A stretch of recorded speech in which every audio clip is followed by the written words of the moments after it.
to talk to you. As you see, my English is not that good. I understand, but can't really speak. Cheers, Silvio. He's in Brazil. Obrigado, Silvio. Muito bom. No, it doesn't work like that. I hate the thing that there's an arguing technique that some people have.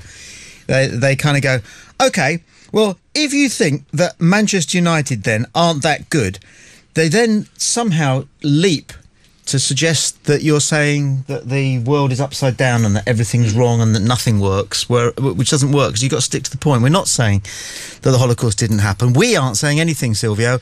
We are talking to a man who wants to say that he thinks that the Holocaust has been misreported. It's about the size of it. That's more accurate. And that's all he's saying. And I want to hear if that's what he's saying. That's what I understand he's saying. I phoned him during the week. And I was scared. Yeah, I can understand that. Oh, I was scared. Yeah. Can you understand that? Well, of course. Phone him now. That's not a bad suggestion. If you've got his number, phone him.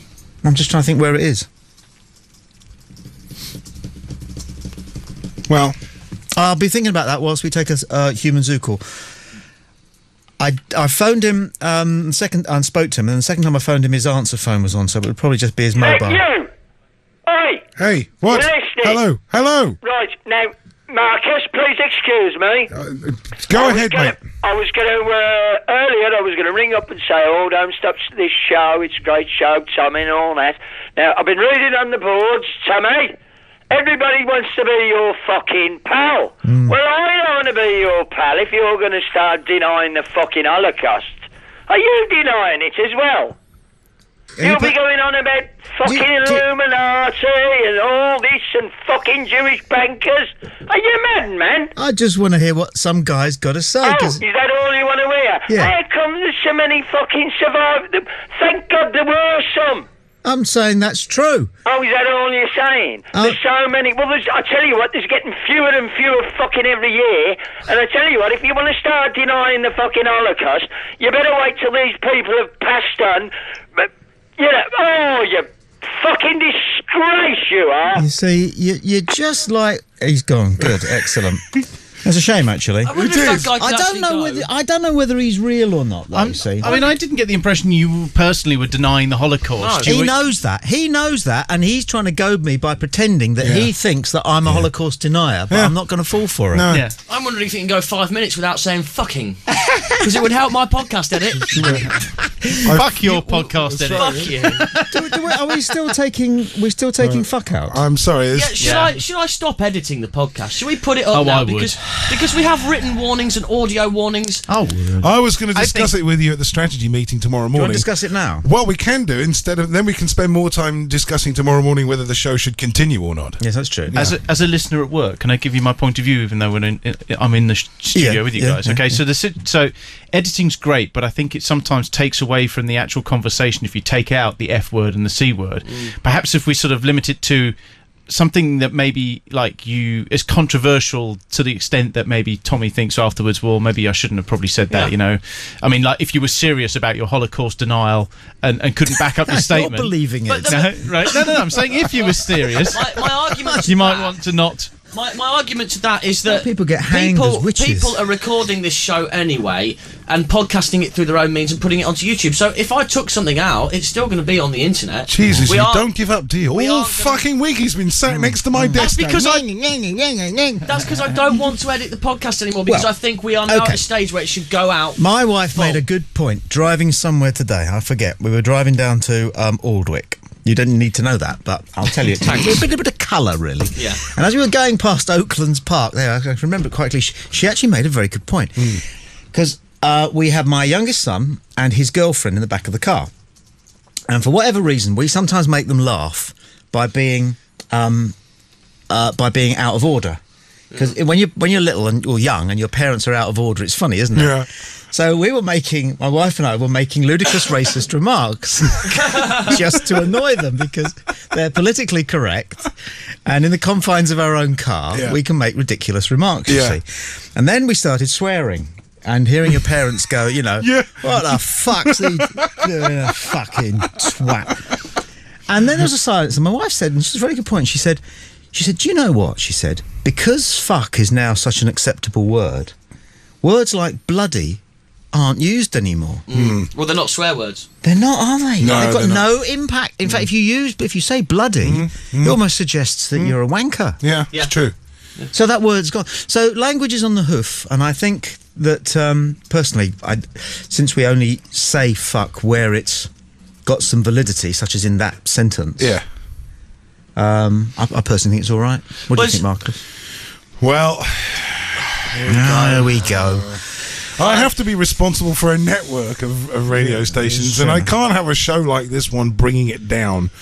You know, and it's not. It adds and enhances. I think we should hear. Look, the phone's ringing now. I think we should hear from people as to whether the podcast on the website should be edited or not. Come on, guys, ring in and tell us. It's just a simple answer. Let's go to the human zoo. Hello, you're on. You've been talking about the Holocaust for the last 20 minutes and all of this thing, and you've missed the most vital thing. You mentioned it, but I can't believe it's been overlooked by everybody so far.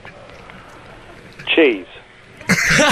Oh, you're my hero. What's your name, friend? It's a dream of mine. Once I've done my bollocks in London, maybe in about 20 or so years, I'm about 55, maybe mosey on down to somewhere in West Sussex and open a cheese shop. You should. There are not enough cheese shops in West Sussex, I can tell you that now. It will only open 3 days a week. And only sell English cheeses. Oh, no, you've lost me now. No, well, you know, I can't stand that French cheese. No, that's fair enough, but how can you survive without great cheeses like keflatiri? How can you make a decent moussaka without keflatiri? You have to have it. You have to have it. I only like cheddar. Yeah, no, you've disappointed me now. Well, I thought I had a trick out to impress you. Well, you know, the show is at stake, my friend. I don't care. It's been 12 weeks, you know.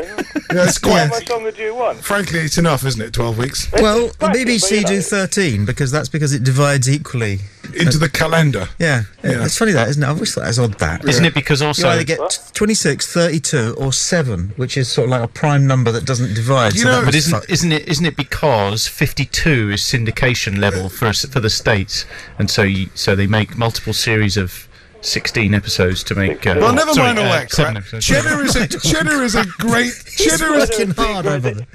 It's a good staple cheese. It's a good stable cheese. You're talking over me. I do apologise. He does that a lot. I'm only the network manager. You're doing it again. What? Hey. Excuse me. Listen, I'm paying for the call. We discussed this already. Okay. Now, the only good, decent foreign cheese is the Manchego. I like a bit of Manchego. Other than that, anything that... I can't provide anything that... It's not the strongest of flavours, though, Manchego, is it? I mean, it's not feisty. It's not feisty, is it? I don't care. This is all about me. Well, okay, all right, fine, my cheesy friend. Okay, so it's cheddar and Manchego. Can I ask you a question? Eduardo. Who? Hey? Eduardo. Sorry, my name's Hugo. Hugo. You mentioned that your cheese shop will only open 3 days a week. Correct. Why is that, and have you chosen the days on which you'll open? I haven't chosen the days yet, but it's so you can't have too much of a good thing. Now, if it's like this show, if it was to be every week, yes, then people will drop out and get bored. But it is. So you have to do it like I know that's why you have to do it in blocks, like with the cheese. It was. I'm not trying to put my opinion counts for nothing. True. But you weren't meant to agree. But if you're lucky, I could do with some Manchego to go with this excellent wine that I'm consuming. You're lucky to get nothing, Hugo. Thank you for that. It reminds me of a bloke I had a horse with once, and I met him at the races when we were buying a horse, and he was really funny. He'd made his money out of bike shops. He had 6 bicycle shops. And I said, well, you don't... I said, bloody hell, I didn't know there was so much money in bicycles. Oh, yeah, he said. He said, what most people do is they get their bike shop, right, and they open it up a week long. He says, no fuck